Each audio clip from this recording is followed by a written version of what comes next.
चीन, जापान और America Iran deal से पहले इन 8 देशों को बड़ा झटका लगने जा रहा है।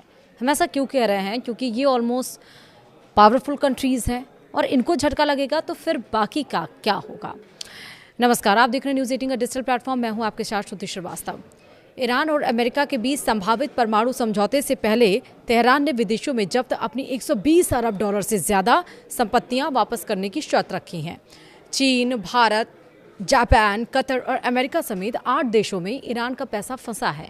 डील होने पर इन देशों की बैंकिंग, तेल कारोबार और आर्थिक रणनीति पर बड़ा असर पड़ सकता है। कैसे? विस्तार से समझिए। दरअसल ईरान और अमेरिका के बीच जंग खत्म करने की बातचीत अपने आखिरी दौर में है।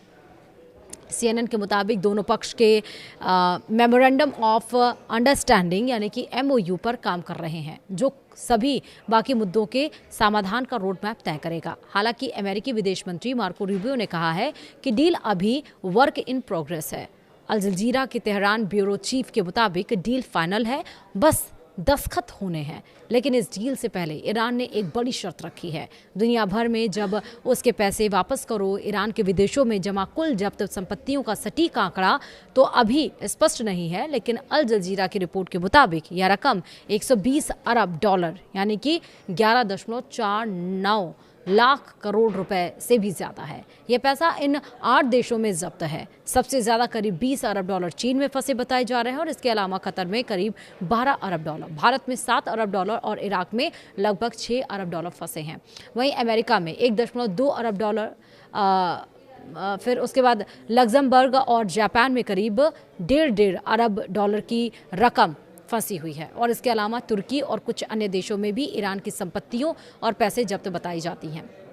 वहीं ईरानी संसद के स्पीकर मोहम्मद बघेर गालिबाफ कतर में वार्ता दल के प्रमुख के तौर पर पहुंचे थे। ईरान के केंद्रीय बैंक के मुखिया और अब्दुल नसार हेमाटी कतर में एक डेलीगेशन का हिस्सा हैं, जो जब्त संपत्तियों की वापसी पर बातचीत कर रहे हैं।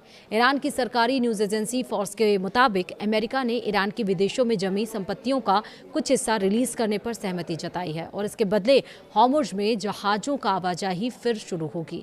एक रिपोर्ट के मुताबिक डील के तहत ईरान के जब्त संपत्तियों की रिहाई, प्रतिबंध, राहत और यूरेनियम से जुड़े मुद्दों को 60 दिन के सीज़फायर के दरमियान सुलझाया जाएगा। अगर परमाणु समझौता फाइनल होता है और प्रतिबंधों में ढील मिलती है तो इन देशों को ईरान का पैसा रिलीज करना पड़ सकता है। इससे कई देशों को बैंकिंग और ऊर्जा रणनीति पर असर पड़ सकता है। चीन और जापान जैसे देश जो ईरानी तेल के बड़े खरीदार रहे हैं, उन्हें अपनी आर्थिक नीतियों में बदलाव करना पड़ सकता है। वहीं एक्सपर्ट्स का मानना है कि ईरान इस पैसे का इस्तेमाल अपनी कमजोर अर्थव्यवस्था को मजबूत करने, तेल उत्पादन बढ़ाने और बुनियादी ढांचे में निवेश के लिए कर सकता है। हालांकि अभी तक किसी देश ने आधिकारिक तौर पर रकम लौटाने की पुष्टि नहीं की है, लेकिन अगर डील पर साइन होते हैं तो आने वाले दिनों में दुनिया की कई बड़ी अर्थव्यवस्थाओं पर इसका सीधा असर देखने को मिल सकता है।